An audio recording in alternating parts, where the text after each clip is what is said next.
training session will focus on Bluebeam Studio. Let me share my screen and we'll get started.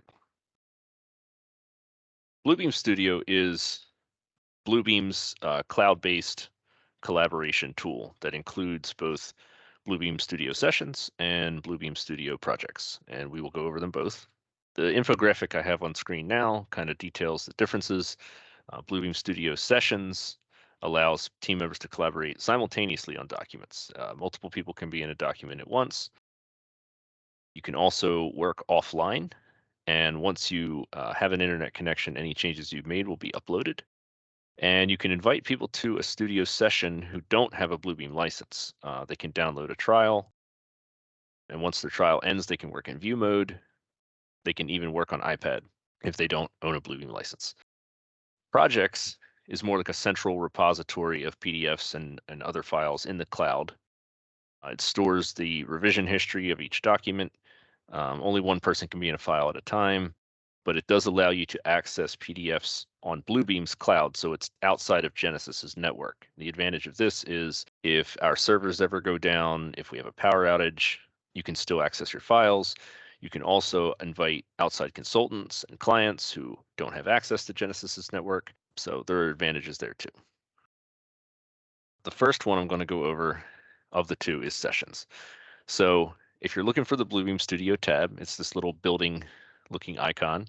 If you don't see it, you can right click, show Studio, and it should show up. You can put it on the left, you can put it over here on the right if you'd rather. You will need to obviously be signed in. That should go without saying. But once you have Studio open, there's two tabs up at the top, projects and sessions. So we'll go over sessions first. To create a new session, you can click the little plus button, new session, and this window will appear. And this should go without saying, but you have to give your session a name. You can choose to add files at this time, and you can set your basic permissions, which I'll go over. So let me name this Beam Sessions Presentation. Permissions here are pretty self-explanatory. This is whether or not you want to allow the people that you invite to the session to be able to do these things.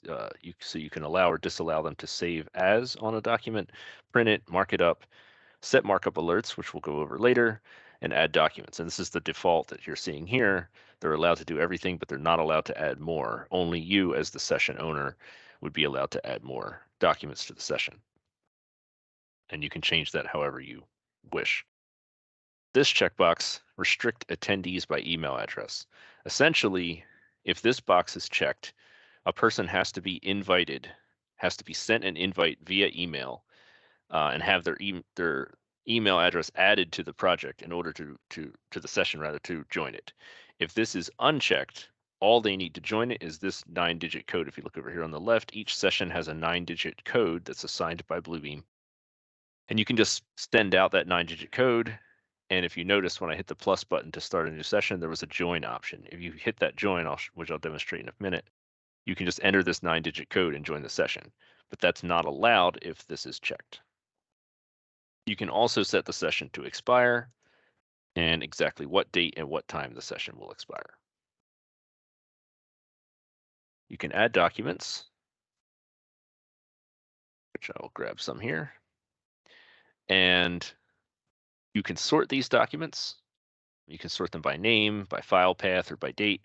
You can also manually sort them. For example, if you wanted these cover sheets at the top, you can't do more than one at a time, I found out. You can manually sort them.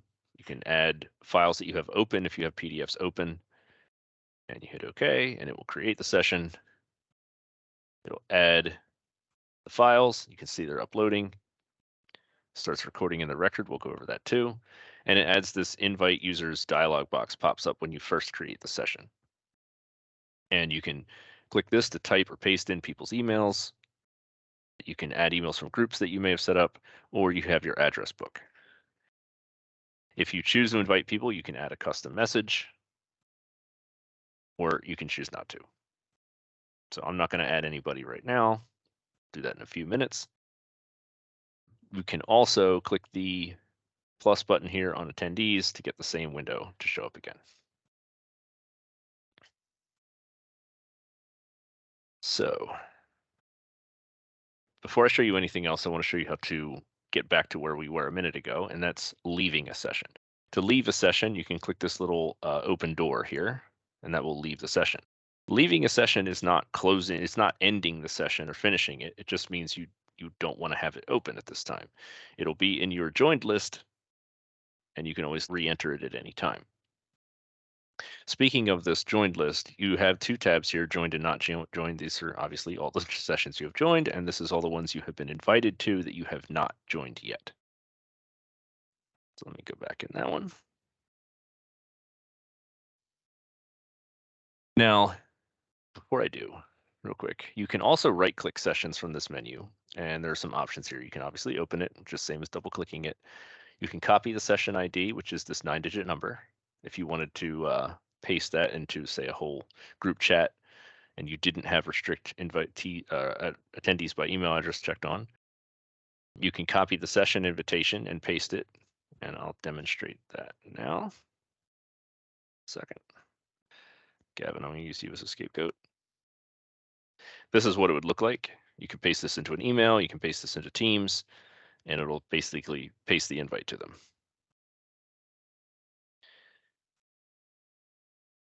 You can also manage notifications. I might as well show that to you now.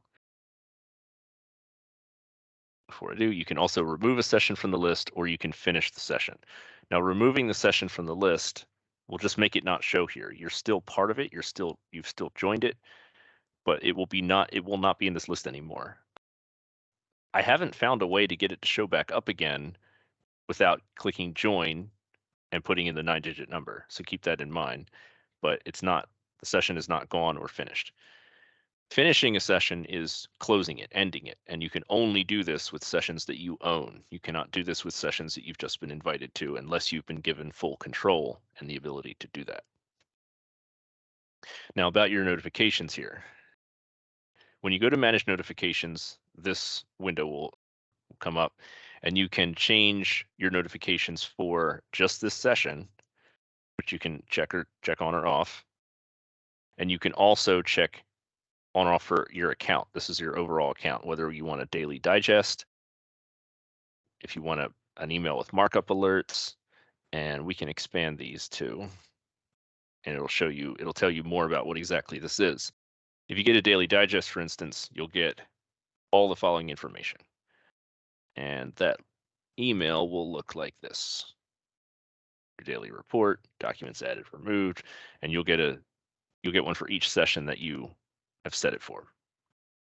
And all projects as well. That could be a pretty long email depending on how many sessions or projects you're involved in. So you can check these on or off if you want to, and you can also set your notifications for other sessions, ones that you own, ones that you have attended but don't own, projects you own, projects you've attended but don't own. So all your notifications can be managed here. Okay. If you get an invite to a session, the invite email looks like this. You should get one that looks similar to this. You just click join session and it'll take you right to it. The next thing I want to get into is session settings. So once your session is open, or once you're in it, you'll notice you have a joined and not joined tab here as well. And this is different from this joined and not joined. This is sessions you've joined, sessions you haven't joined. And this is people who have joined this session and people who have not joined this session. So moving on to session settings, that's what these three little bars here, little sliders. And this opens this window. You can modify the session name here if you wanted to, but you cannot modify the session ID. It looks like you can, but you can't. Bluebeam assigns it and it's unchangeable. And it'll tell you some basic stats about it, the users, the files, the space, when it's created, etc. You can set an expiration here if you didn't set it when you first created it. You can click here to manage your notifications, which is the screen I just showed you. There's attendees, which we'll go over, and there's permissions. So we'll do the permissions tab first. The permissions tab, these are basically the same. The first 5 here are the same ones you saw when you created the session. The defaults you'll see here. Full control basically means, do you want this group or this user to be an owner? So that's obviously set to deny. You are, as the creator of the session, are the only owner of the session, so only you can finish it or add documents or delete them. Over here, we can add attendees. We can add groups, but this is for adding them to permissions, but I'll show you that in a second. If you want to use the address book, you have to use this button here to bring that window up. Permissions can be set differently for each person. They can also be set differently for each group. So the group window here, group management here, you can create a group. You can, name the group, and then you can add people to the group by using the settings button. That's to rename it, sorry. You add people to the group with this button. Will has been generous enough to add both of his emails to this group for demonstration purposes. So then, remember, this is the permissions tab. If I add this group, I can set this group's permissions differently from the rest of the attendees. So if you were going to add, say, sub-consultants, say you're going to add structural or civil consultants to your Bluebeam session, you could set a group for them and set them to have, say, less permissions than you did the rest of the groups, the rest of the people, which would be Genesis employees. You could do that, for instance. I'm going to go here. Notice here, there's no address book here. This is just pasting email addresses. So adding people from the session settings button, probably not the best. Unless you're just adding 1 or 2 people, then it's probably fine. You can just type it in. And here you can also add groups. So if you set a group up and you add people to that group, you can add that group in mass. So if you have, say, a group of your colleagues that you always do page turns with, or maybe for a project, you could just set a group up for that project and add everyone to it. And then you can just add them, and it'll add all their email addresses here. Now, by default, their access is set to allow, but if you ever want to deny someone access to a project, you can go in session settings, select their email address, and deny them access. If you deny access to a user, a dialog box will come up that lets you choose to either reassign their markups to another person or to lock their markups so they can't be edited by anyone besides you, the session owner. So I'm going to add Will to this session, and you can see here in the Not Joined tab, he's here, but he hasn't joined. You can send a reminder to someone if they haven't joined and it's been a while, and that email looks like this. Pretty simple little friendly nudge. Once he has accepted that invite, he'll show up under the Join tab.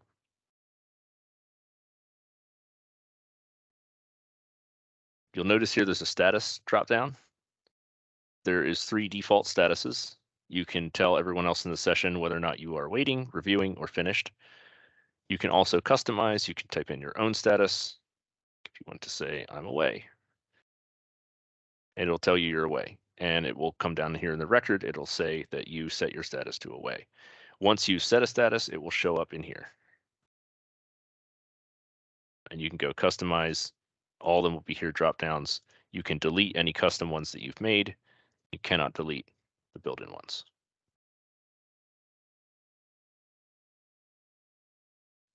So it looks like Will has joined on his Genesis AEC account. So once someone has joined, there are options that you have for that attendee. You can right-click on them. You can follow them. You can email them. You can deny them access. If they've made any markups, you can also set my status. Actually, can I cancel this? I don't know if I can. Delete. Yes, set status to blank. Okay. It looks like Will has this document open. Looks like he added a line. and you can open that. You can filter markups, which is just see his. You can also select any markups that he's made. So you can do that with any attendee. Following an attendee, basically, it makes you follow their cursor and see what they see. It's essentially an alternate way to screen share without actually screen sharing. I don't know why you wouldn't just be doing a screen share, but I guess it would have its uses. So if I follow him, then if Will opens a different, see, I didn't do anything. If Will opens a different file, I see what he sees. I see what he's doing. You can stop following someone at any time by just zooming in and out, or click a menu item, or click anything in the document, or click anything over here, and it will break that follow, and you won't be following them anymore. But if you follow someone, you don't touch anything, you'll just see what they're doing essentially. You can also right-click yourself and request everyone to follow you. I know you don't see that option here. It's because we only have 2 people in the session. You have to have a minimum of 3 people, yourself and 2 others. And once you do, you can right-click yourself and request others to follow, and then it will send everyone a notification to follow you. Only session owners can do this. Normal attendees cannot. If an owner sends you a request, it'll say this. Do you wish to do so? You can yes or no. So documents, moving down. You can add documents here with this button, add files. You can delete a file by using the X to the right. You can also sort them, as we saw earlier, alphabetically or by date. The record pane down here shows every action taken in the session. As you can see, it's very thorough. It shows them in order by time with icons and names who did what. You can hover over each entry to see more info. So if I hover over added line, it'll show you the exact date and time, his email address, and what document he added the line to. And yes, there is a chat feature. If you click, say, one that's a markup, it'll take you to that document, it'll take you to that markup, and it will select it. And even if that markup was later deleted, if you click that entry, like go ahead and delete that markup, Will. I'll go to a different page. Will's deleted the line. If I click the one where he added the line, it takes me to the document and it takes me to where the line used to be, because this is hyperlinked to that document forever, even if the markup is gone. You can click the report icon down here next to chat. I know it looks exactly like the markups pane. You're probably all familiar with the markups pane for individual documents, but there's one that looks just like it next to chat, and this is the report icon. The report icon brings up this dialog box. I hope everyone can see this well enough. And there's a lot of options here. The record summary will give you a PDF that is a list of the attendees, a list of the documents, and this record list. It'll make a PDF of those 3 things and ask you where you want to save it.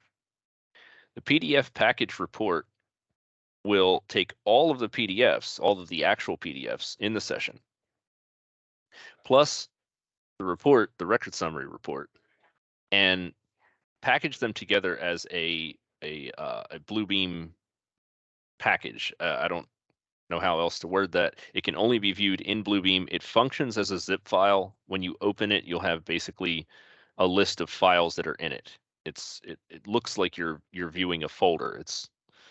I can demonstrate that just to show you.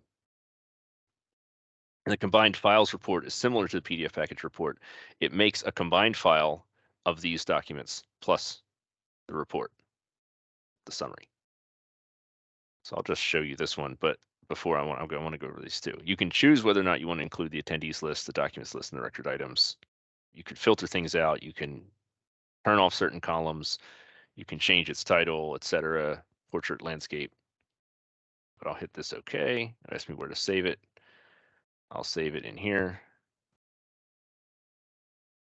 And yep, and this is what it looks like when you open it. It's a PDF package, and it has the report here. It has the documents here, which I can double click it just like a folder. It shows them all here. I can open them up. I can open the report. And as you can see, it basically puts all the info out there for you. This is basically a way to archive a session and save it somewhere on the network, and all of this information will be saved. Yeah, this functions as a zip file. It has its own unique file extension, and it cannot be opened in anything besides Bluebeam.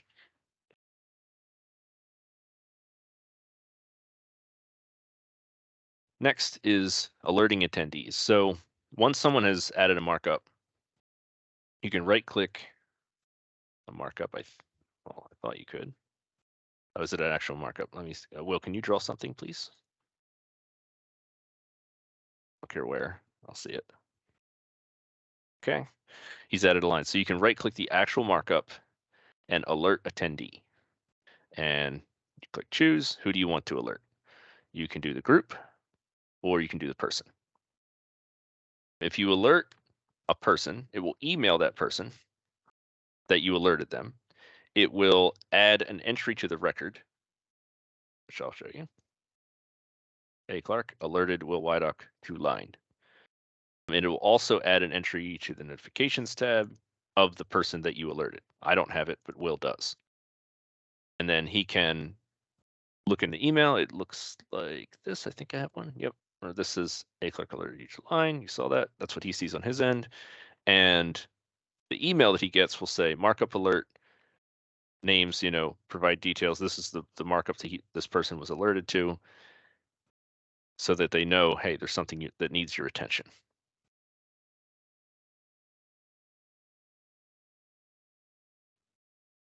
The pending tab here is for if you are working offline. If you don't have an internet connection, any changes you make will be listed here.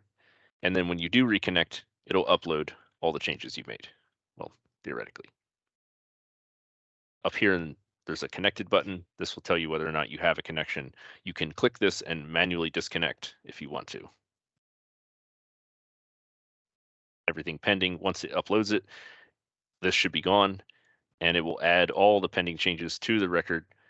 Obviously, it doesn't timestamp them when you actually did them. It'll basically add them in a dump once you reconnect.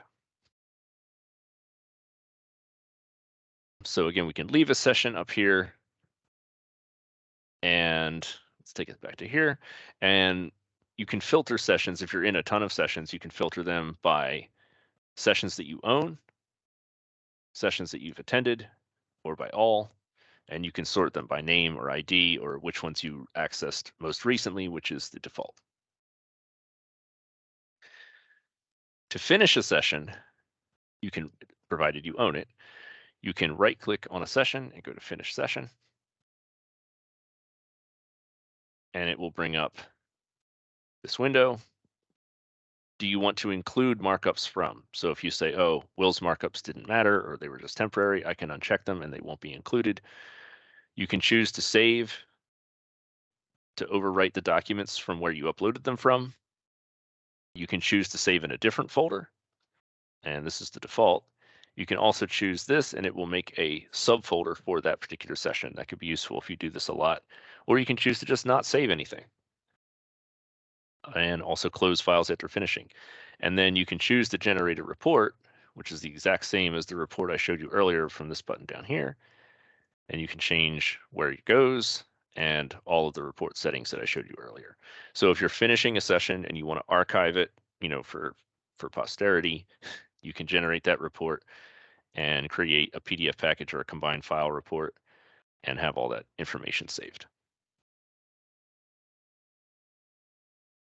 So oh yeah, you can also finish a session when you're in a session by clicking the drop down on the name of the session and finish session from here. I'm going to choose not to save them, no report, and the session is gone. It's permanently deleted for everyone. Okay, that's the section on sessions. Now moving on to the next section, projects. So projects, They have the same joined, not joined tabs here. Projects that you've joined, projects that you've been invited to but haven't joined. There's the same filter options for projects you own, projects you've been invited to but do not own. Same new project. So it was the new session button. You can join a project using the 9-digit code. It's all very similar. Starting a new project, we're going to call this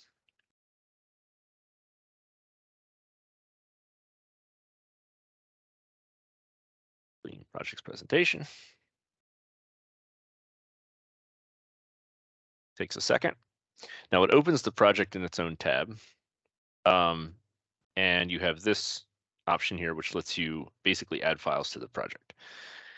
So you can make a new folder, a new blank folder to add things to. You can just upload files directly, or you can upload a file from our file explorer, from your computer, from the network. So I'm going to just upload files. You can add files here. Now you can add more than just PDFs, which I will show you. So actually, let me do this.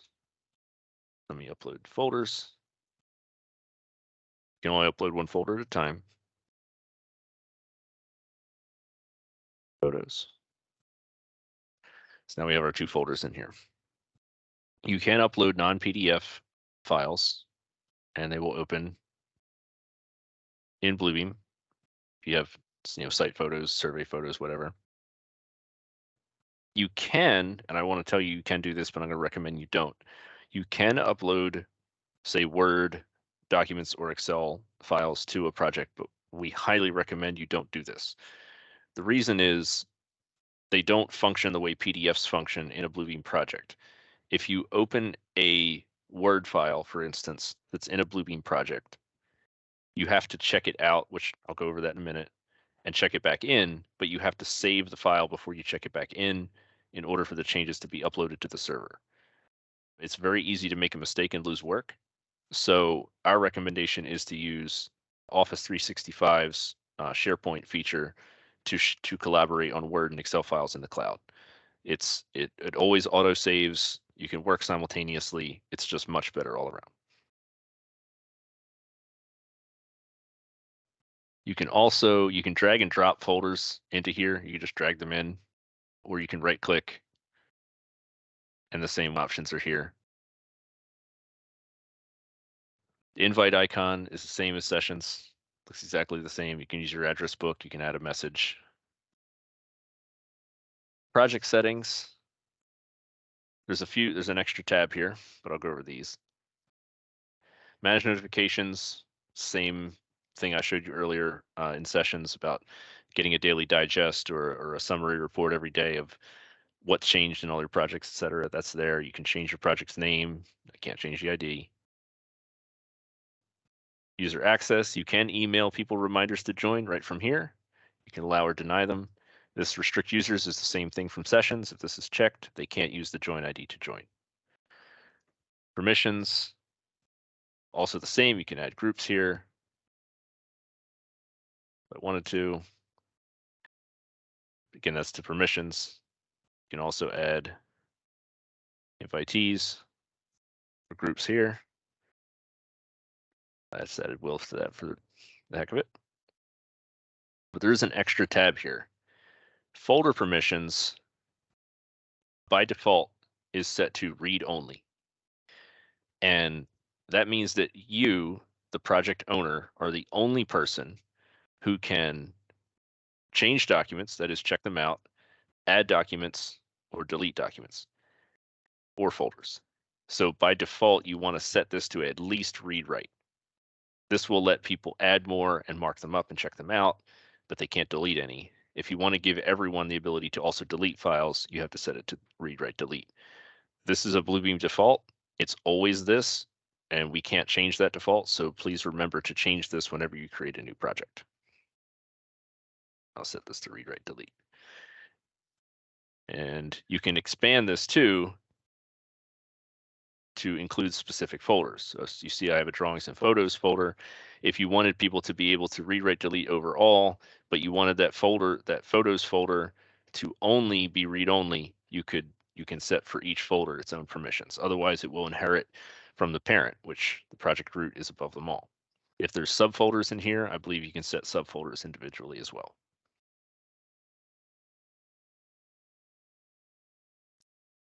Okay, opening files. Let's move on here. Let's open a drawing. So again, this is basically a folder just like on our network, except it's in the cloud. If you double click a file, you'll open it, but you'll notice there's a lock button up here.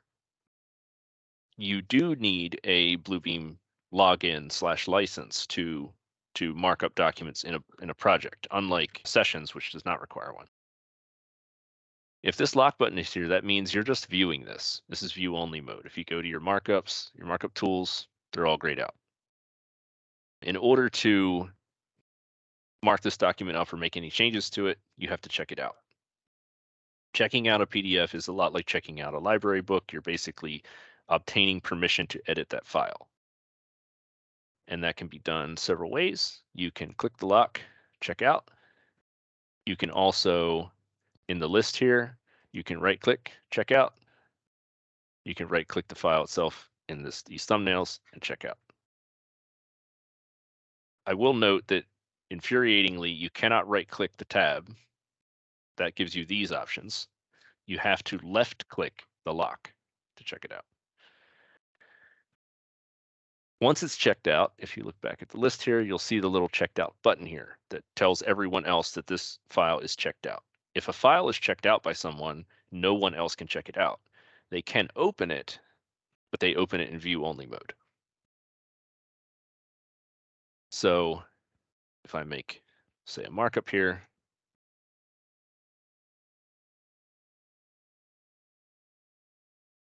you can, there's a few options here. You'll notice a few of these changed now that I've checked it out. Open project copy. So before I go into this, basically there is a version of this that exists on the server in the cloud. When you are making changes, when you check it out, you start making changes. Those changes are temporary and they are in this version of the file only. They are not, it's not live. If you open project copy, it'll open the version that's on the server, which was made before this markup was there. If you want to save your changes to the server copy, you can either update the server copy or check it in. Updating the server copy will save your changes back to the cloud, but you will retain that checkout status. The document remains yours to edit. If you check it back in, it'll upload your changes to the server copy and relinquish your control of the document so you can no longer modify it. Undo checkout will relinquish control and it will discard all your changes and it will not warn you. It's just gone. So be very careful that you don't hit that without wanting to.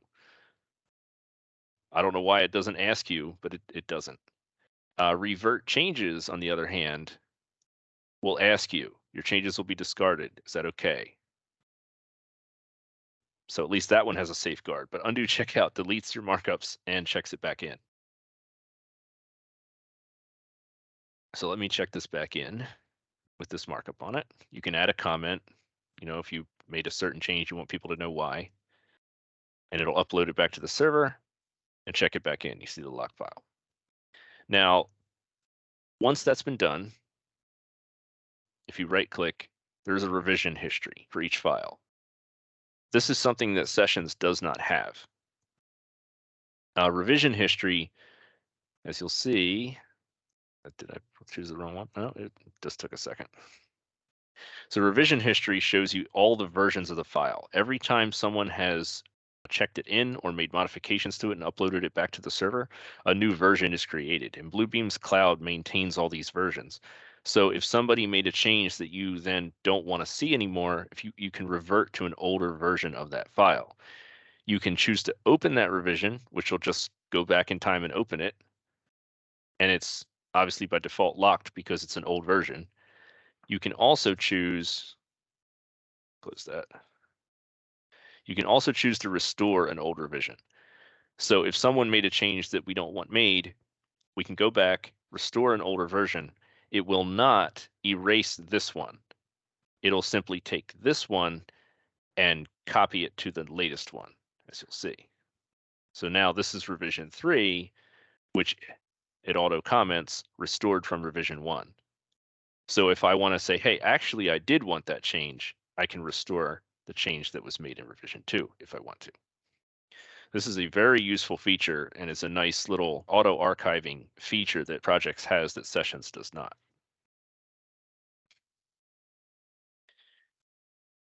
You can also, let me go over here. If you right click, there's a few other options here. You can share the link.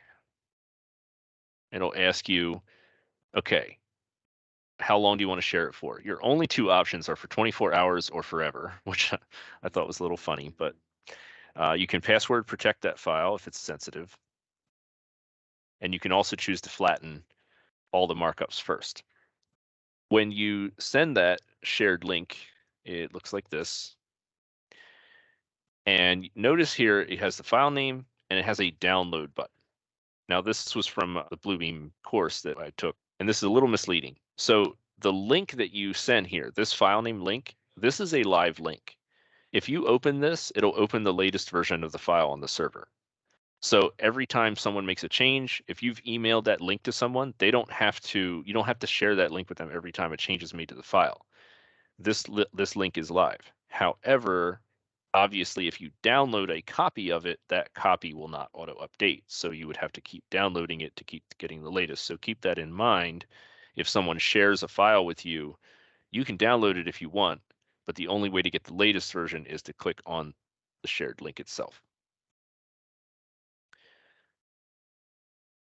Going back to the settings button for a second, this button, Manage Shared Links, it's according to Bluebeam, this is supposed to be where you manage them, and you can, choose to change settings and whatnot. But every time I click it, it's broken. So yeah, it doesn't work. It's supposed to work. Maybe someday it will, but right now it does not. Not our fault.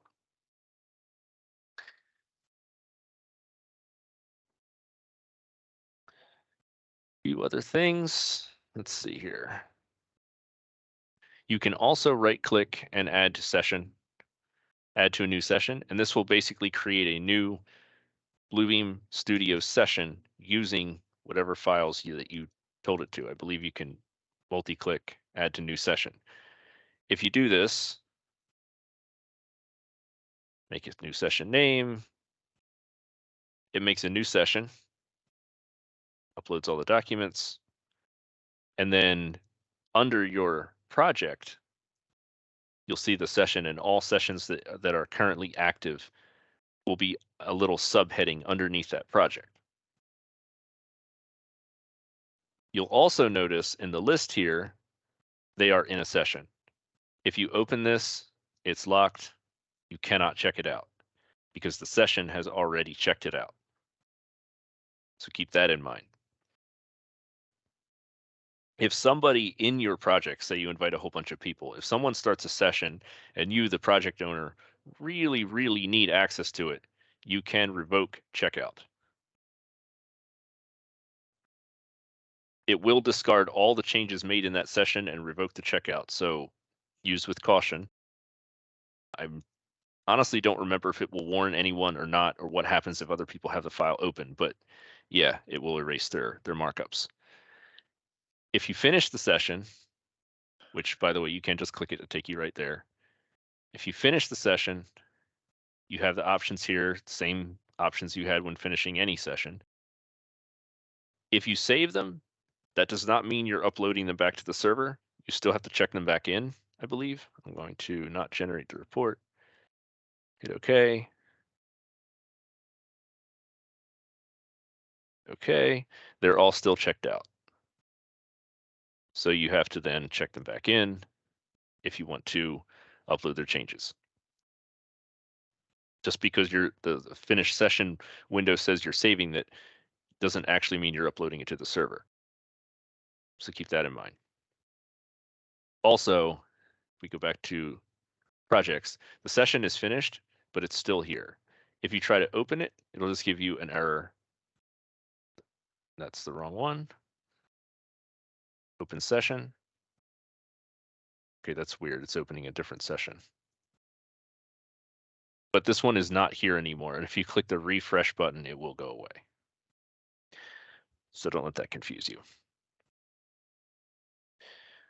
But that's about all I had for Bluebeam Studio. I hope this was helpful. Since I have 12 minutes, the only other thing I wanted to say is if you want to learn more about Bluebeam and go even deeper than these training sessions, you can go to university.bluebeam.com, sign in with your Bluebeam login that you set up, and you have access to all of Bluebeam's official courses. There's a lot here. They're about an hour to 2 hours, half hour to 2 hours in length, and they're pretty comprehensive. I honestly recommend. So if there's anything, in your spare time, or if there's something specific you wanted more information on, this might be a good place to find it. I want to add that the login for this is not the same as your Bluebeam itself. When you got your original licenses, there was a separate login for you to create your ID there. So the two are not connected to each other. So I just need to make sure that's clear. Gotcha. Fair enough. I was mistaken. Also, make sure you go to university.bluebeam.com and not bluebeamuniversity.com. That is a separate website, both run by Bluebeam, but bluebeamuniversity.com is old and outdated, and you have to pay for the courses there. But this link, they are free with our license. So that about wraps up the presentation. Thanks everyone for coming. I hope this was helpful, and I'll talk to you all later.